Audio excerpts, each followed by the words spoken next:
vamos a avanzar redes, ¿de acuerdo? Y en redes hay algunas cositas, eso me voy a encargar entre lunes y martes. Vamos a avanzar redes. El próximo sábado mi auxiliar va a ser la práctica de tanques. ¿Ya? Tengo un auxiliar que trabaja conmigo en la obra y él va a hacer la práctica de tanques y conmigo estarían haciendo la práctica de redes entre lunes y martes. No habría problema. Entonces, estamos ya casi listos para el examen. Mm, Si todavía emergen algunos problemas en nuestro país, de todos modos vamos a dar examen vía virtual. ¿Sí? Sí, la fecha de examen no se va a mover. Está publicada hace mucho tiempo y entonces no la voy a mover. Está publicada desde el principio en realidad. Bien, se les ha dado una planillita como esta en en su, en su WhatsApp, que es en su curso en el curso, ¿ya? Esta planillita es bastante interesante, sirve para hacer un trabajo bastante adecuado, sin necesidad de tener, por ejemplo, software complicado. ¿No es cierto? Entonces, esta planillita les permite fácilmente a ustedes ver dónde están, en qué están. Entonces, ¿qué es lo que van a hacer? Lo primero que se hace es en la presión de operación, ¿no es cierto? La presión de operación van a dar en metros de columna. Todo lo amarillo es para datos, entrega de datos. Esto no deberían mover las celdas porque si no se van a arruinar ustedes. ¿Ya? Entonces, esto te calcula de 197 metros de columna de agua, te lo convierte nomás a bares. Antes de seguir adelante, ¿se escucha y se ve la presentación? Ya dije sí. Gracias. Entonces, otra cosa que le tienen que dar es obviamente el caudal en litros por segundo. ¿Ya? Y automáticamente te lo va a convertir ¿qué se llama? A metro cúbico por segundo. La tubería es especial y la presión nominal es el diámetro de la tubería y la presión nominal que aguanta la tubería. Y obviamente tienes que darle la longitud. Entonces, estas son cosas especiales que debes dar. Y el tiempo de cierre normalmente lo hacemos menor al tiempo si es menor al tiempo de ciclo, ¿no es cierto? Se va a presentar a golpe de ariete directo, ¿no?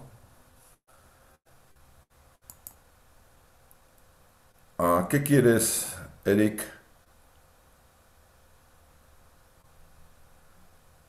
Eric, ¿qué pasó?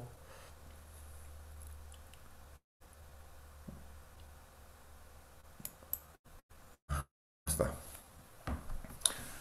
Y las,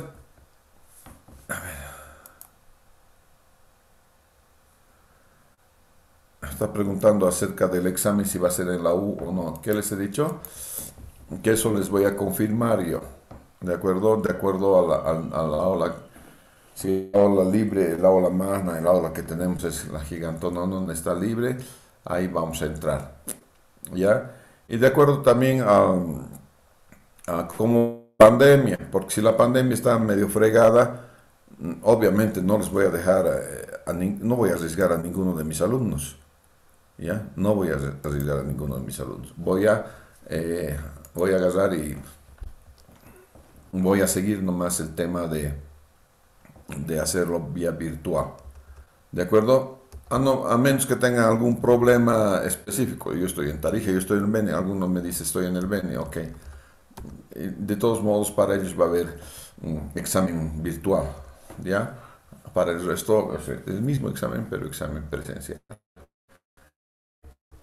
El diámetro de las dimensiones del catálogo de la tubería, el diámetro externo de una tubería de 300 milímetros en, en fierro fundido es 315,30. Por lo tanto, de aquí es el espesor y entonces el diámetro interno 310.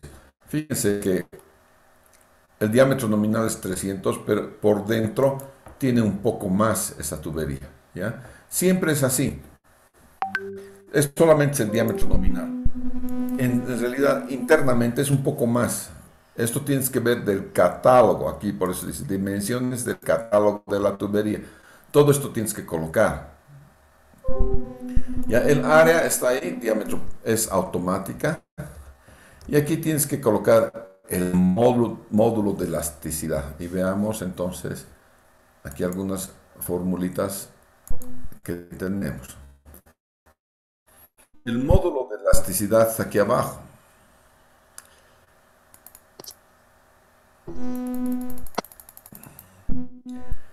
El módulo de elasticidad del agua y tengo algunas tuberías, por ejemplo el módulo de elasticidad del acero, el módulo de elasticidad del PVC y el módulo de elasticidad del fierro fundido.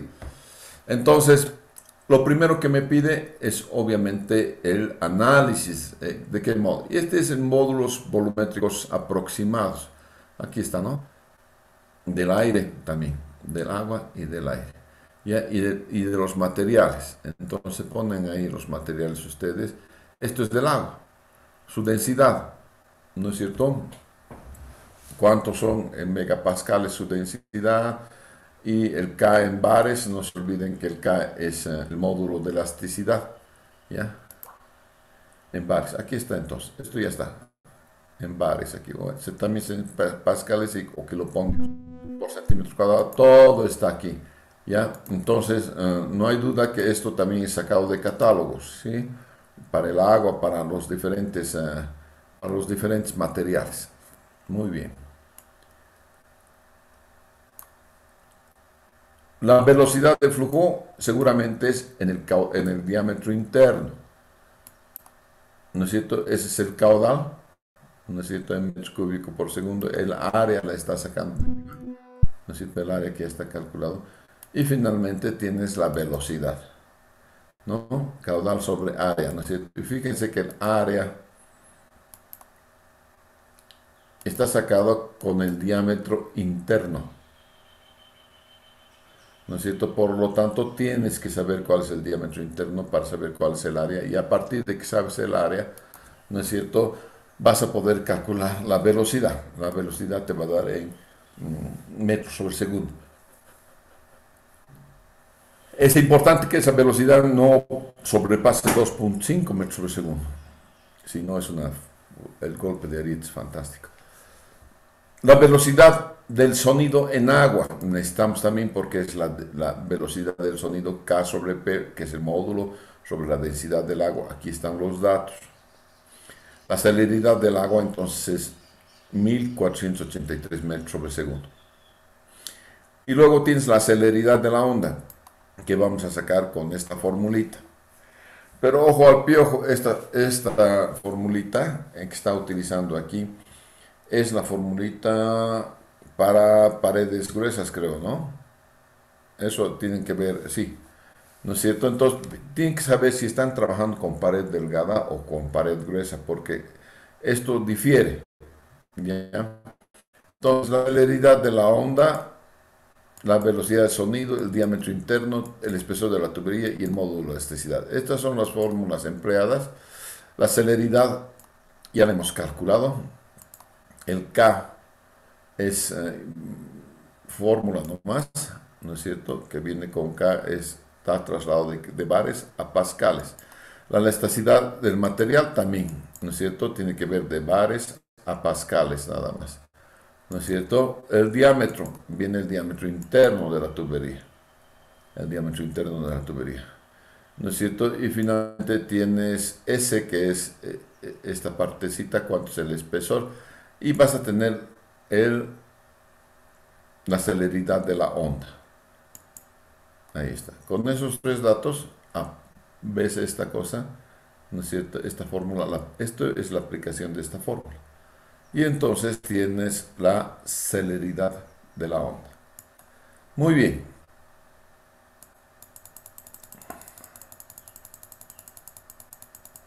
Vamos a ver entonces el incremento de presión debido al golpe de arete por parada repentina. Y voy a calcular con el pulso de Zhukovsky. Ya lo hemos visto el pulso de Zhukovsky. Sabemos que delta H es el incremento de presión, A es la velocidad de la onda y delta B es la variación de velocidad, velocidad final menos velocidad inicial. La aceleración, estos son todos los datos, ¿no es cierto? Ya tenemos la aceleración, celeridad, ya hemos calculado la celeridad. Delta B, velocidad final, fíjense que la velocidad final la estoy haciendo cero. O sea, es un cierre, ¿no es cierto? No hay flujo. Por lo tanto, parada repentina, no hay más flujo, cero. Y está yendo de 1.54, que es la velocidad que hemos calculado aquí, a cero.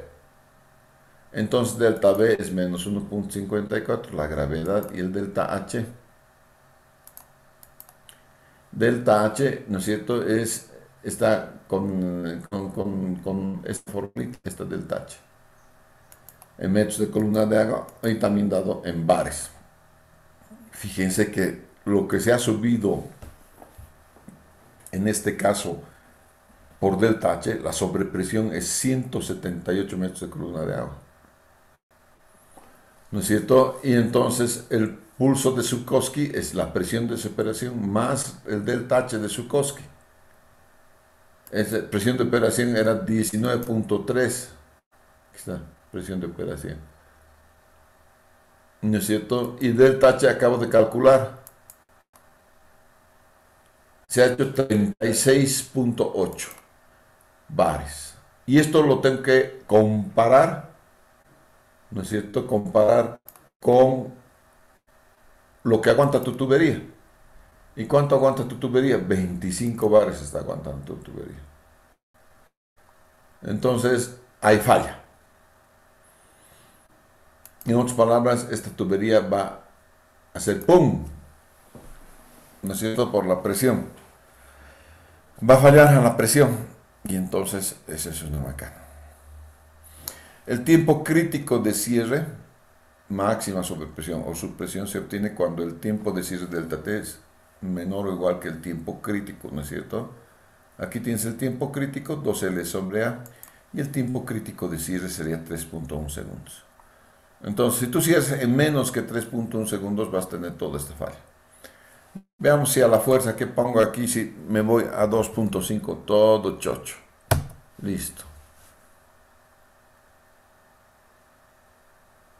El delta H se ha ido a 28 bares, ¿no es cierto? Vamos, a 28 bares se están dando cuenta. Era 17 bares. Ahora se está yendo a 28 bares. La velocidad, muchachos, es una cosa seria. Aquí voy a calcular entonces la velocidad. Le voy a poner, digamos, el estilo Juan Carlos Rocha a 1, aprox. Entonces, esto es 11.35 bares. A pesar de eso, esto falla. Entonces quiere decir que esto es PN25. No necesito PN25, necesito PN40. Entonces voy a poner PN40 para mi tubería y ya está. Ok. Aguanta, ¿no es cierto? Entonces, esta es una buena manera de, digamos, calcular lo que es el pulso de Zhukovsky, ¿ya? Y cómo se va a comportar entonces nuestra tubería bajo diferentes parámetros. Si no hacen un curso de posgrado, eso es más que suficiente para poder estimar la máxima sobrepresión, si es que el tiempo de cierre es menor que el tiempo crítico. Así hay una parada súbita. Y no tengo elementos que me eviten esa parada súbita. Por ejemplo, en un bombeo podría ser que un cierre lento por un variador de frecuencia, un cierre lento por un variador de frecuencia, entonces hace que ya no se me presente ese problema que está horriblito. Bien, vamos a ver entonces tanques de almacenamiento, ¿ya? No se olviden que tanques de almacenamiento van a ser la práctica con mi auxiliar. ¿De acuerdo? Así que no simplemente vamos a avanzar nosotros la parte de planta, ¿qué se llama? En el diseño de los tanques de almacenamiento son estructuras civiles destinadas al almacenamiento de agua. Tienen como función satisfacer la demanda de agua, mantener un volumen adicional como reserva y garantizar las presiones de servicio en la red de distribución. Toda esta diapositiva está sacada del instrumento de capacitación del Ministerio de Servicios y Obras Públicas. Ahora ya no se llama así, Ministerio de Obras Públicas creo que se llama ahora. Nada más, ¿no es cierto? Donde está un ministro que cada vez sale, ¿no es cierto?, en televisión. Ya ni me acuerdo quién es. La elaboración de proyectos en tanques de almacenamiento de agua comprende las siguientes actividades: obtener los datos de estudios básicos, establecer el tipo de ubicación del tanque, determinar la capacidad del tanque, establecer la forma, dimensiones, número y emplazamiento de los tanques. También voy a establecer los niveles de instalación, seleccionar el material del tanque, localizar dispositivos del tanque y diseñar accesorios y piezas complementarias. Todo esto tiene que ver yo tengo que ver cuando están diseñando un tanque, ¿de acuerdo? Si hay un diseño de un tanque, entonces todo eso es una cosa que se debe ver en el diseño. ¿Qué tipos de tanque hay? De acuerdo a su ubicación. Son tanques superficiales o tanques elevados. Por ejemplo, todo lo que estoy haciendo ahora, el tanque Lomas del Sur, el tanque, no he hecho yo, ha sido construido por Oriana, el tanque Sibingani, el tanque 1 de Mayo, son construcciones de la empresa Sibingani, o digo Oriana, y el tanque Semapa es el tanque Lomas del Sur. Y el tanque Tacoloma también es de Semapa. Todos ellos están en el terreno, están sobre el terreno. En cambio, tanques elevados, casi pueden ver, casi todos los tanques elevados están en urbanizaciones. ¿Ya? Todos los tanques elevados, prácticamente. A pesar de que, por ejemplo, para Polígono B, bueno, se ha puesto, el diseño original era solamente un tanque cisterna, y yo tenía que construir un tanque elevado más porque no daba la presión. No había duda que no daba la presión. Entonces se han construido dos tanques, un tanque cisterna y un tanque elevado. Un tanque elevado ha sido para distribuir agua a la zona alta de Polígono B y el tanque cisterna para el abastecimiento de agua a todo lo que está abajo: Villa Militar, Villa Policial, Villa 1 de Mayo, Santos Paraíso y el cuartel. Todo eso se ha construido, ¿ya? Lo único que falta es que le llegue el agua de Misicunía y hay una pelea entre Semapa y el gobierno respecto de dónde deben salir a las aguas que alimenten esos tanques. Lo que sí sabemos es que los tanques tienen que ser alimentados por el agua de Misicuni, solamente que no sabemos de dónde va a salir. Semapa pretende una T para que directamente y con su dinero Semapa haga una aducción a esos tanques, ¿no es cierto? Y el ministerio pretende que de los tanques que están construidos, y en este caso del tanque 1 de Mayo, se saque la aducción hacia Santos Paraíso. Cualquiera que sea el tema de cómo lo vas a solucionar, el agua siempre va a ser de México, nunca es de otro lado. Y de acuerdo al tipo de alimentación, a ver, vamos a ver si de acuerdo al tipo de alimentación tengo, este es un tanque superficial, ¿no es cierto?, de cabecera, ¿ya? Es un tanque superficial de cabecera y es un tanque elevado, también de cabecera. Y los tanques de compensación no están aquí, es un tanque también llamado de cola, que es parte de la red de agua potable. Es decir, la aducción primero llega y distribuye a la red, y al final de la red debes tener un tanque. Se llena ese tanque. Entonces, ¿por qué tienes a veces ese tipo de cosas? Porque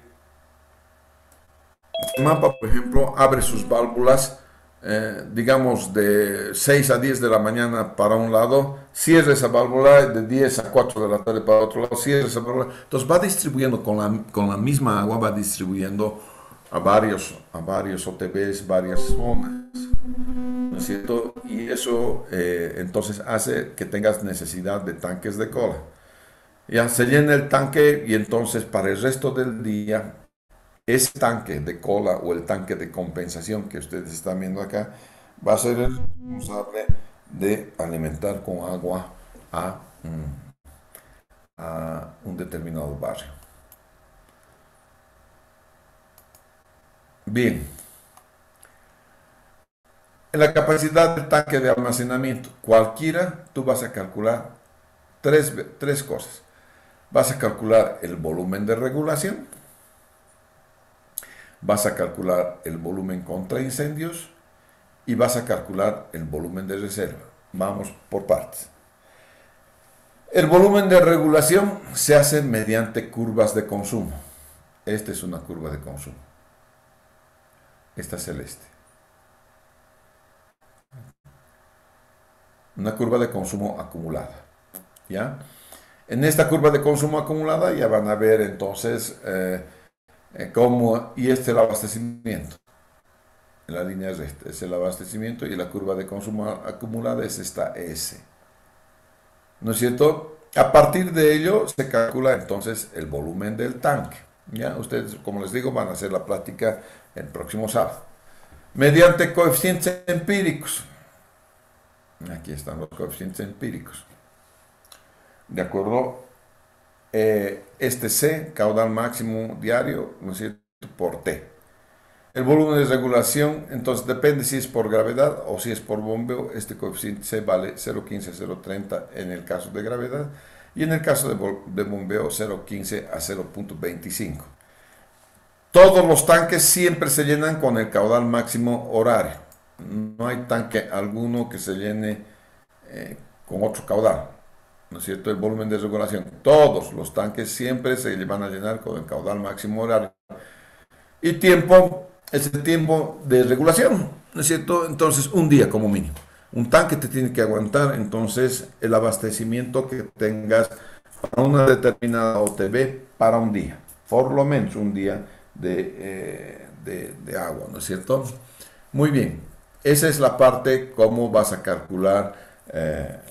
Los cálculos en realidad se hacen por esa curva que ustedes han visto que es la curva acumulada o también llamada diagrama de Ripple, ¿no es cierto? Y hay otra manera que es con unos cuadraditos, ¿ya? Que son para calcular los volúmenes excedentes y nada más. De todos modos, como les digo, la práctica la van a hacer con el auxiliar. Volumen contra incendios. El volumen contra incendios solamente se calcula para poblaciones mayores a 10.000 habitantes, no para poblaciones menores a 10.000 habitantes. Se supone que para poblaciones menores a 10.000 habitantes, el carro bombero es más que suficiente. ¿No es cierto? Entonces, tienes carros bomberos, el tanque cisterna de un carro bombero es suficiente para poder, digamos, aplacar un incendio. Unos me dirán, ingeniero, es imposible que un carro bombero solito apague el incendio, claro. Yo también creo, pero así está la norma, ¿no?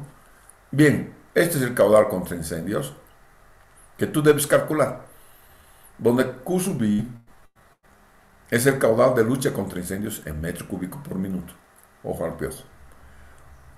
No es metro cúbico por segundo, sino es metro cúbico por minuto. La población que se da es en miles de habitantes, ¿no es cierto? Mediante coeficientes empíricos, entonces, volumen contra incendio es 60 veces QI por T, siendo T el tiempo en hora de lucha contra incendios, ¿ya? Ese tiempo en horas de lucha contra incendios viene en la norma. ¿No es cierto? ¿Cuántas horas vas a tener de lucha contra incendios? Entonces tú vas a calcular primero el caudal. Aquí está el caudal. Y después que has calculado el caudal, le vas a dar entonces el tiempo. El caudal está en metro cúbico por minuto, nuevamente te digo. ¿No es cierto? Este es metro cúbico por minuto. Y el tiempo está en horas. Tendrás que, este 60 es para convertir el caudal de metro cúbico por minuto a metro cúbico por hora. Entonces lo multiplicas por 60. Y el tiempo en horas está dado en la normativa. ¿Ya? Ahorita vamos a ver la normativa. ¿Cuánto me dice que es el tiempo de lucha contra incendios para un incendio cualquiera? Y el volumen de reserva. El volumen de reserva es 3.6 veces el caudal máximo diario en litros por segundo. T es el tiempo en horas. Y por lo menos voy a tener 4 horas de reserva. ¿Para qué me sirven estas 4 horas de reserva? De repente tengo un problema en la aducción. Y hay algún problema en el sistema bombeo de aducción. Algo ha pasado. Tengo que poder reparar. Y para ello necesito tiempo. En ese tiempo le voy a dejar de dar agua al tanque. Pero el tanque va a tener que compensar entonces las necesidades de la población a la red. Y cuando estemos en red, el caudal es caudal máximo horario. ¿No es cierto? Entonces, cualquiera de estos tres que sea el mayor, cualquiera de estos tres cuyo volumen sea mayor, ese es el que voy a emplear. Bien. ¿Qué cotas o niveles de instalación? El tanque debe garantizar la presión dinámica. En ciudades es 13 metros de columna de agua. Y si la estática está más de 70, calculada en cualquier punto de la red, debo colocar algunos elementos de protección como la presión estática. Entonces se refiere a la cota del agua en el tanque, y la presión dinámica cuando está funcionando el tanque, ¿no es cierto? Entonces tienes dos presiones: la presión estática cuando no funciona la red está en silencio, no está funcionando. ¿Cuándo sucede eso? A las 2, 3 de la mañana. A las 3 de la mañana el nivel, no hay usuarios básicamente. Entonces todo está quietecito, ¿no es cierto? Y como todo está quietecito, se instala la presión estática. Mucho ojo al piojo ahí. Las redes entonces siempre las voy a calcular dos veces. Uno con presión estática y otro con presión dinámica. Siempre de los siempre. Se manda a calcular dos veces. Está muy mal si tú calculas una sola vez. Bien entendido está eso, ¿no? Algunos requerimientos que tienes de construcción de los tanques, por ejemplo, la profundidad. El fondo del tanque, al menos 50 centímetros del nivel freático. Si tú pones un tanque enterrado y el nivel freático sube, puede flotar. Yo ya he visto muchos tanques flotando. Si flota un portaaviones, también puede flotar un tanquecito, ¿no es cierto? Depende de la subpresión, nada más. Y hemos calculado subpresiones cuando estábamos haciendo el vertedero Krieger. Entonces yo sé cuánto va a ser la subpresión. Y esa subpresión no tiene que superar, ¿no es cierto?, el peso del tanque. Si la subpresión supera el peso del tanque, ese tanque va a flotar. Solución: hacer drenajes. La primera solución es drenajes, ¿no es cierto? De tal manera que cuando esté subiendo la napa freática, eso sea captado por un tubo y sacado a otro ladito. Me han oído decir que la napa está subiendo. ¿Y cómo es eso? Cuando llueve, muchachos, el agua se infiltra en el suelo. Y piensen en el suelo como una bañera, que en el fondo tiene un elemento impermeable, o por lo menos tiene un elemento cuyo cuya porosidad es tan pero tan baja que simplemente gotea. Y es lo que se conoce con el nombre de acuífero goteante, pero ustedes ya hemos estudiado eso cuando estábamos estudiando pozos. Entonces, si lleno agua a una bañera, el agua no se va a ir para abajo, porque tiene un límite. ¿Qué es lo que está empezando a hacer? El agua empieza a subir en la bañera, en el bañador, hasta que rebalsa, ¿no? Cuando rebalsa, yo estoy viendo entonces inundación en la calle. Todo está mojado, todo está húmedo. Tú estás en la calle, chalplish, ¿no es cierto? El pasto está húmedo. Y si todavía es más, hay inundación. Entonces, cuando está subiendo, cuando se está empezando a llenar la bañera, yo le pongo un tubo con unos agujeros y los agujeros tienen que estar mirando pues hacia abajo. Si está subiendo el tubo, el agua, los agujeros no es que estamos recibiendo agua de lluvia. Lo que está pasando es que en la bañera está subiendo el agua. Y cuando esté subiendo el agua en la bañera, entonces voy a captar por los agujeritos que tienen que estar mirando hacia abajo, ¿no es cierto? Capto en los agujeritos de una tubería y claro, le he dado muchísima menor pérdida de carga en un tubo que en el suelo. Y entonces el agua siempre agarra lo más facilito, agarra entonces el tubo de drenaje. Y tú tienes que aprovechar entonces en sacar esa agua a algún lado. Pero dejarme la base del tanque prácticamente sin presión de agua. Sin supresión, no supresión. Una cosa adicional, imagínense el tanque como un cubito, ¿no es cierto? No tiene patitas. Pero yo puedo hacerle unos aleroncitos, como un faldoncito puedo hacerle. De tal manera que cuando le ponga tierra, ese faldoncito me va a ayudar. Porque la tierra que está por encima contribuye al volumen. Y entonces impide que el tanque flote. Unas patitas, un faldoncito, como si fuera una acera. Se imaginan un edificio y en la parte baja siempre colocamos una acera, ¿no? Como esa acera, pero en hormigón armado que es parte del tanque, ¿no es cierto? Que sea 1 metro puedes sacar, ¿no es cierto? Y entonces eso no es parte del volumen del tanque, simplemente es un faldoncito que tú le vas a poner y cuando lo rellenes, entonces tienes un empuje pasivo, ¿no es cierto?, del suelo que va a estar por encima de ese faldón. Y eso también te va a ayudar entonces a que no flote el tanque. Aquí está en cuanto a la distancia del drenaje.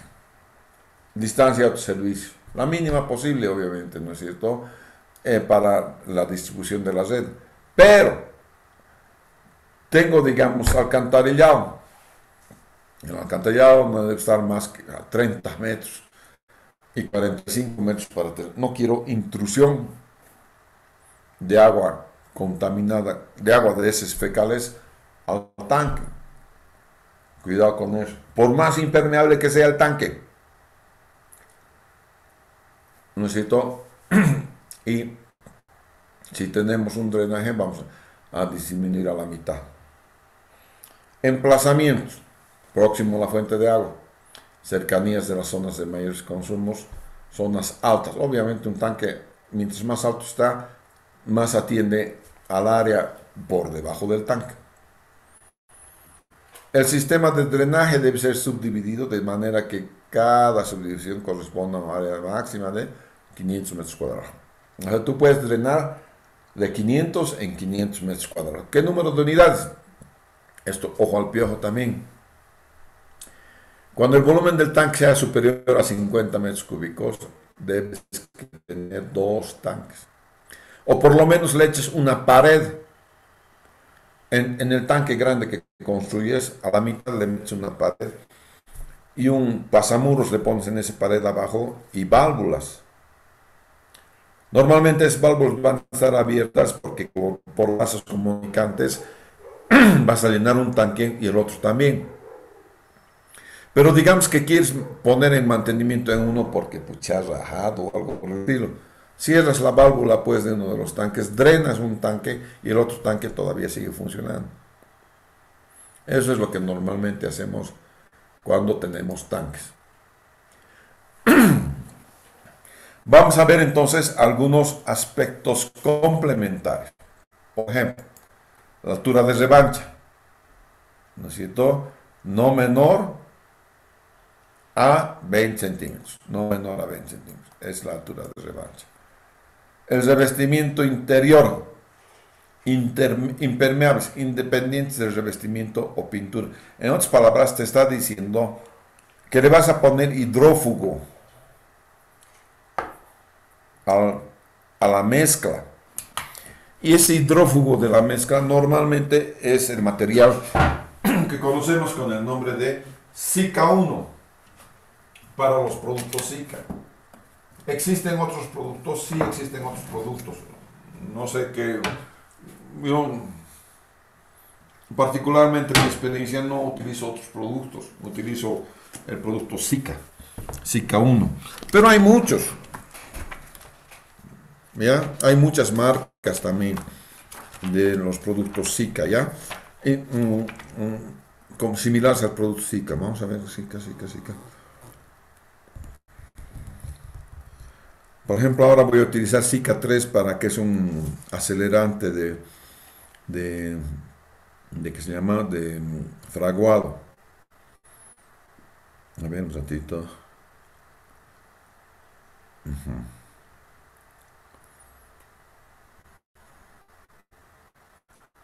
Ahí no tengo.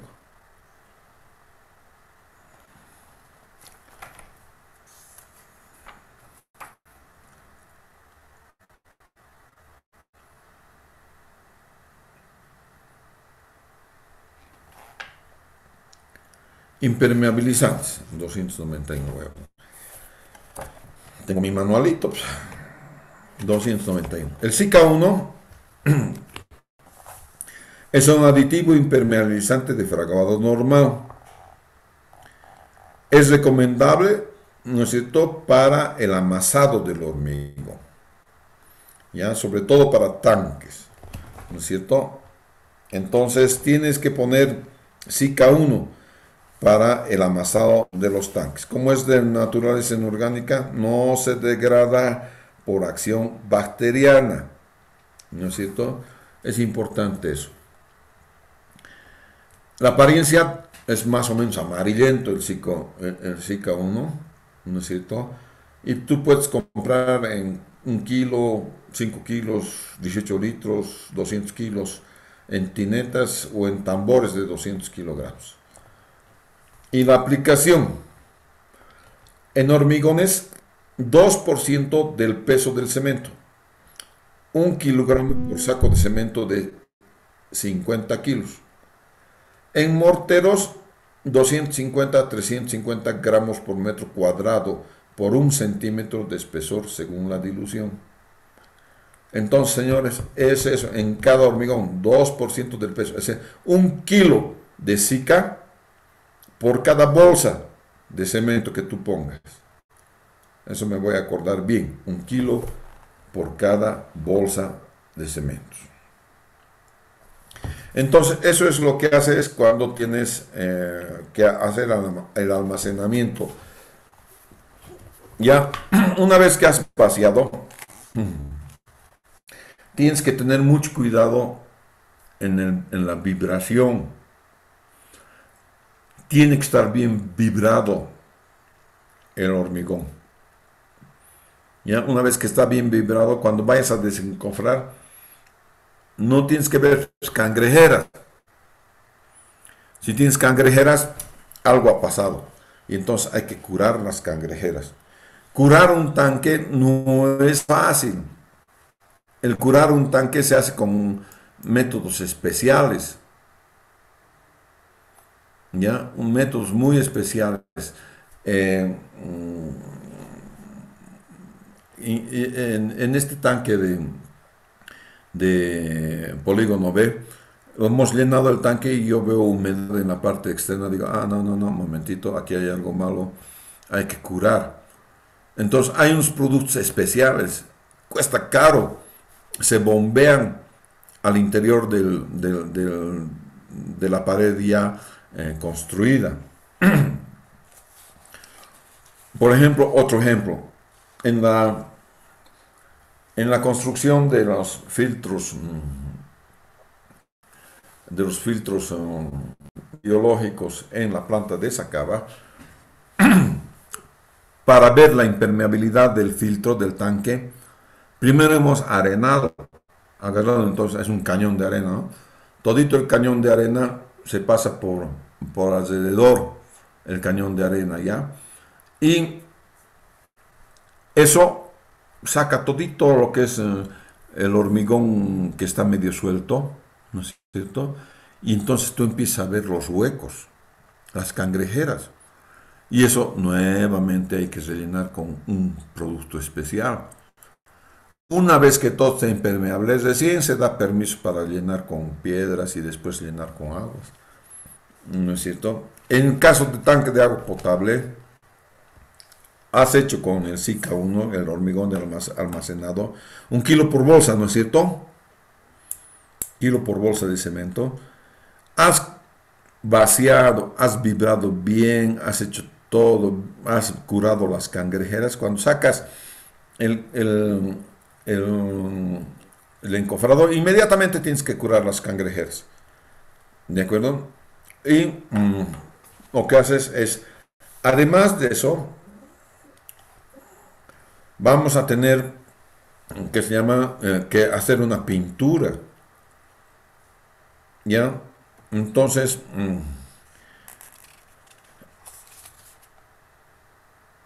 alguna vez en medicina, el arquitecto de medicina, claro, medio exageradamente le puso Igol Primer e Igol Denso. Igol también es un producto SICA, ¿no es cierto? Y primero es un líquido negro, ¿no es cierto? Unos tarritos de 3 litros aproximadamente, es como pintura. Tú le pones un primer, entonces, ¿no? Sobre el hormigón, una manito le pones como primer, ¿no es cierto? Con broche, como si fueras pintura. Y luego le vas a poner el igol denso, ¿no es cierto? Y entonces tienes una completa impermeabilización. Lo que yo hago no es tan exagerado, me ha dado buen resultado. Sí hago con SICA, el tanque no quiere que haya filtraciones. Mi tanque se puede ver la pared del tanque por debajo de la grada, yo la puedo ver todos los días y no tengo filtraciones hace 10, 15 años. Pero adentro del tanque tengo pintura de agua, pintura de piscina. Entonces me he entrado adentro y he pintado con pintura de piscina todito mi tanque en la parte interior. Y hasta el día de hoy no tengo ningún problema. Me toca repintar, voy a repintar esas cosas ahora. Bien, la cubierta tiene que tener pendiente. Tiene que. No puedes permitir que se reúna agua. ¿Ya? Ese es uno de los errores, creo, en los techos de las edificaciones de UNASUR. ¿Ya?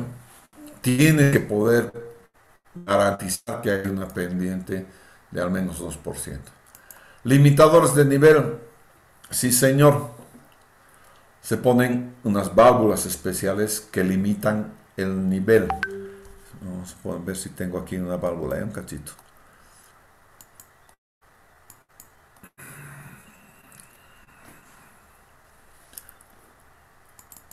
Un segundito ya.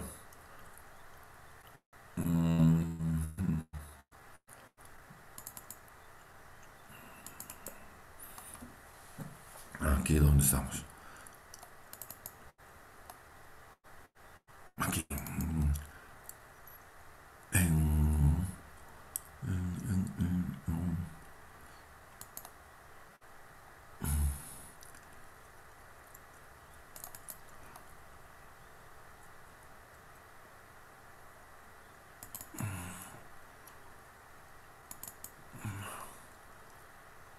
Esas son válvulas normales, ¿ya? De cierre para los tanques. Son válvulas Cuando son pequeñitas las válvulas, se pueden utilizar válvulas cortinas, como la que están viendo acá. Ya es una válvula marca Bach, muy buenas, son válvulas alemanas. Esta también, ¿no es cierto? Es una válvula Bach, válvula con puerta, con sello elástico y tienes brida. Cuando estás comprando una válvula, tienes que saber de qué PN es la válvula. Normalmente son PN16. El PN16 delimita los agujeros de la brida y este espesor de la brida. No se puede unir un PN16 con un PN10, los agujeros van a variar. Entonces tienes que tener mucho cuidado cuando estás viendo esas cosas. Esta es una válvula mariposa con doble excentricidad. Cuando tienes caudales muy grandes y tuberías muy grandes, no puedes utilizar con puerta. La válvula con puerta llega a pesar a veces 1 tonelada. ¿No es cierto? Y entonces eso es una macana. ¿Quién va a abrir 1 tonelada a mano? ¿No es cierto? Entonces no se puede, señores. Es una válvula de altitud de control para tanque. Tiene un piloto. Entonces te controla el nivel, así como estás viendo acá. ¿Ya? El nivel. Llega a una altura y esta válvula se cierra. Esta válvula se cierra. Baja a una altura, se abre la válvula. Entonces es una válvula de ida y vuelta. Es una válvula reductora de presión. Y esta es la válvula que estamos poniendo nosotros ahora en los tanques. Esta válvula, ¿ya? Que tiene un flotador. Baja el agua un poquitito, se abre la válvula y cada vez entonces está a la altura del agua. No deja que baje mucho. El tanque siempre va a estar, casi siempre va a estar lleno. Entonces, esa es la especificación para los tanques que estamos construyendo ahora. Que esto varíe, sí, pero varíe poco, ¿ya? Entonces, esa es la especificación. Ya les he mostrado algunas válvulas. Esos son los limitadores de nivel.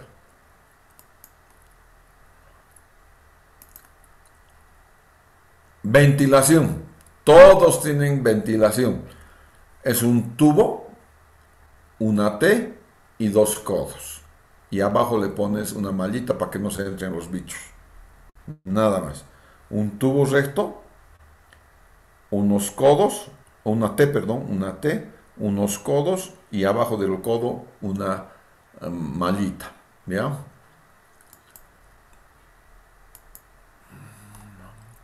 Acceso de inspección. Tienes que tener acceso de inspección. Y ese acceso de inspección, todos los accesos como mínimo van a tener una dimensión de 0,60 por 0,60. Medidor de caudal. No, esto no es eso. Medidores de caudal tienes que tener también.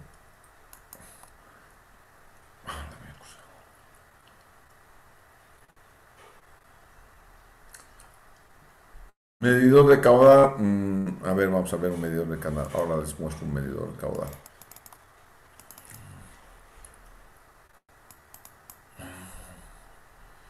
Es un medidor de caudal que estamos poniendo. Ya he puesto yo estos medidores de caudal.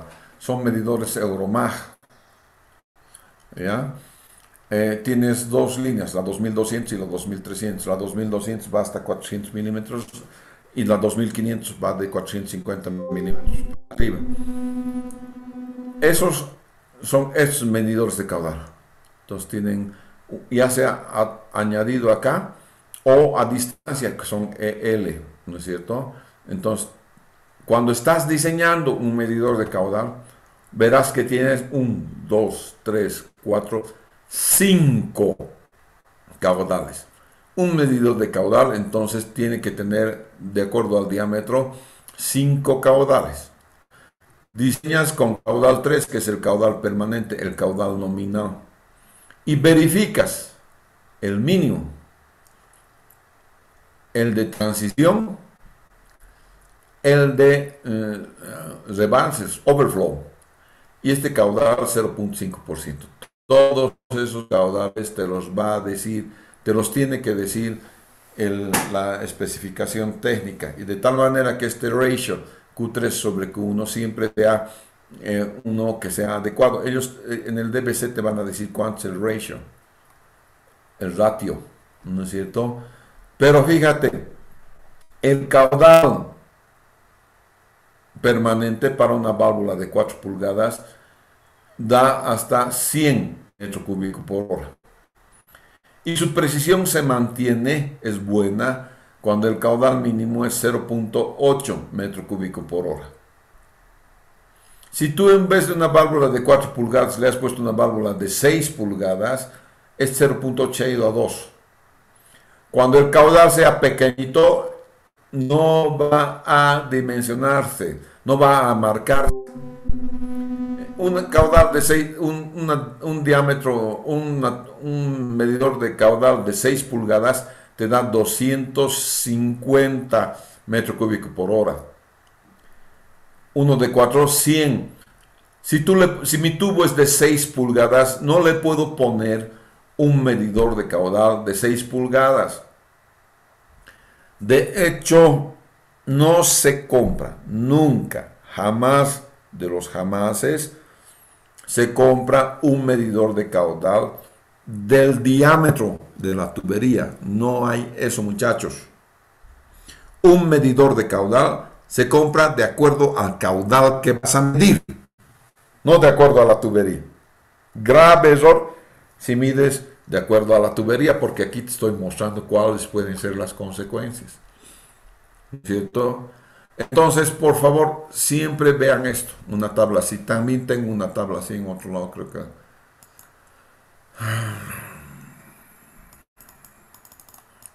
Vamos a ver un cachito ya.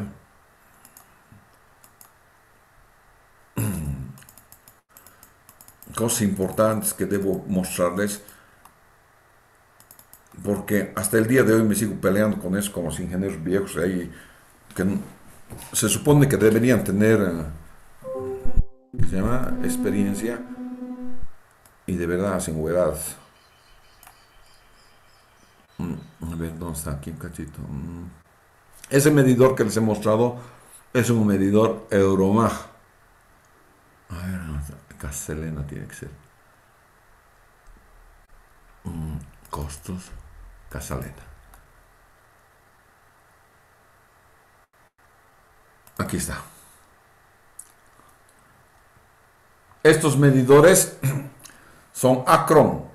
Todos los medidores de agua de función electromagnética tienen que tener 5 diámetros aguas arriba sin nada y 3 diámetros abajo. Entonces tienes que tener 8 veces el diámetro nominal en línea recta para que las líneas de flujo sean paralelas y este sensor pueda medir. Los medidores de agua electromagnéticos se ponen en una especie de S así para que siempre esté lleno. Este medidor no mide si está parcialmente lleno, ¿ya? Entonces hay que ver eso, muchachos, ¿ya?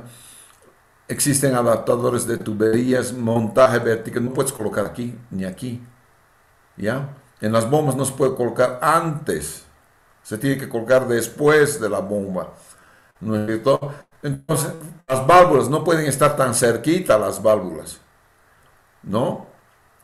Esta está mal además. Estas válvulas siempre vienen después. Bien, durante el mantenimiento de esto, sacas esto, entonces tienes que tener un bypass para que siempre haya flujo. Pero, si después de esto tienes un tanque, no necesitas este bypass. Este bypass es para no interrumpir el flujo de agua. Esto sigue entonces con agua, sigue con agua. Pero el tanque tú lo calculas por lo menos para 4 horas, acabas de ver, ¿no es cierto? Que mínimo 4 horas vas a tener de abastecimiento de agua a partir del tanque. Eso tendría que ser más que suficiente como para sacar esto, arreglar lo que tienes que arreglar y volverlo a poner. Y vuelves a poner la línea. No es esto cuando estás yendo a un tanque de agua. No se requiere esto. Eso también me ha costado y pierdo la paciencia muchas veces yo.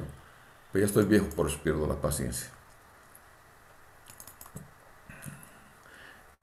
Este medidor es Arcon. El otro que han visto ustedes es Euromag, ¿no es cierto?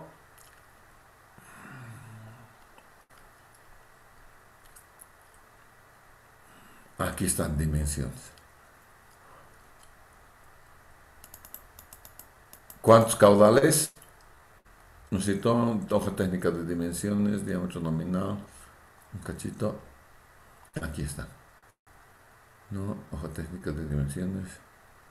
O de un cero compacto. Vaya, vaya, vaya, vaya. ¿Dónde está? Ya me he olvidado dónde está. Pero también tienen sus 5 caudales este. Aparte de estas cosas, también tiene sus 5 caudales bajo los cuales se dimensiona uno de estos, ¿ya? Aquí está. Caudal 0,5%, el caudal nominal, el caudal 50%, el de transición, el caudal nominal al 100% y el caudal máximo. ¿Cuántos caudales? 1, 2, 3, 4, 5 caudales. Todos tienen 5 caudales, por favor. ¿No es cierto? Tú tienes que ver cuál es el caudal mínimo. Miren, aquí abajo está. Caudal 5%, caudal mínimo necesario para mantener la precisión estándar. El caudal 5% es caudal. ¿Ya? Con eso vas a mantener una precisión de medición. QN es el caudal nominal recomendado, caudal operativo especificado. Es el caudal que tú calculas en la red, ¿no es cierto? Tú necesitas tanto caudal. Este es el caudal que necesitas. Ya, el caudal nominal. El 50% es un caudal máximo necesario para mantener la presión estándar. El Q100% es caudal máximo aplicable, máximo caudal que tú puedes darle a este medidor para que mantengan precisiones. Y el de sobrecarga, 125%. ¿No es cierto? Y el caudalímetro continúa midiendo, aunque ya está fallando la precisión. No puedes salirte entonces de estos 5 caudales. Cada medidor tiene 5 caudales. ¿Ya? Cada medidor va a tener 5 caudales. Ok. Eso es el medidor de caudal. Protección contra la luz natural, sí, porque si le entra luz natural crean algas. Y la protección del tanque, tienes que ponerle pues un cerco. Nada más. Bien, muchachos. A ver.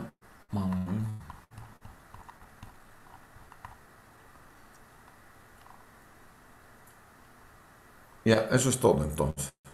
Eso es todo respecto entonces a los tanques de agua. El próximo lunes vamos a hacer entonces redes. ¿De acuerdo? Muchas gracias. A ver qué una pregunta. En el caso de un lotecito y una casa, ¿cuántos metros debería estar un pozo séptico y un tanquecito? A veces es un lote pequeño, no hay pues, los 30 metros, ¿no es cierto? Pero no tienes que saber de dónde a dónde transcurre el agua subterránea. Si está de izquierda a derecha, de arriba para abajo, ¿no es cierto? No le pongas, si tu alcantarillado está en función de la línea del agua, no le pongas abajo del alcantarillado tu tanque. Tienes que ver entonces hacia qué lado discurre el agua. Y eso es muy fácil de ver. En los pozos alrededor tienes el nivel de agua. Se mide el nivel de agua a cuántos metros está. En uno, dos, por lo menos 3 pozos.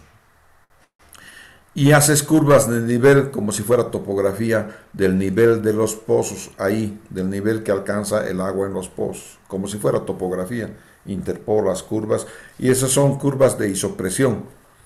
Y el vector velocidad es perpendicular a esas curvas de isopresión y entonces te da la dirección hacia dónde está yendo, cómo se está moviendo el agua al interior de un suelo. Tienes que darte cuenta entonces cómo se mueve el agua al interior de un suelo para poder colocar el tanque de agua. Colocar siempre arriba el tanque de agua de esas líneas de flujo. Gracias. ¿Pregunta más? Bien. Inge, ¿será que nos puede compartir las presentaciones de flujo transiente? Ya están. Es lo único que necesitas es el golpe de Retex BC. Esta. Esta ya está. Sí.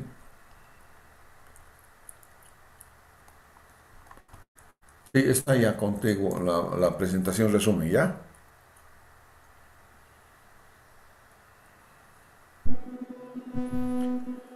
Bien, señores, muchas gracias. Hasta luego. Hasta el lunes. Hasta el lunes, Inge.